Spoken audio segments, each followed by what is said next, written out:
Here we go with the VTOMAN.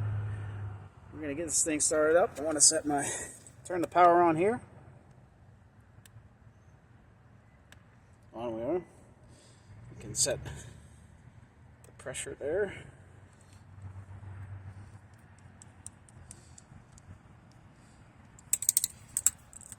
We'll get locked in here. Now, it tells you how much pressure you have, which is wonderful. We're going to go ahead and get this thing started. Whoop. Powered off. There we go. There's 28 psi. 29.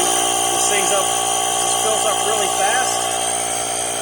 Got the jump starter.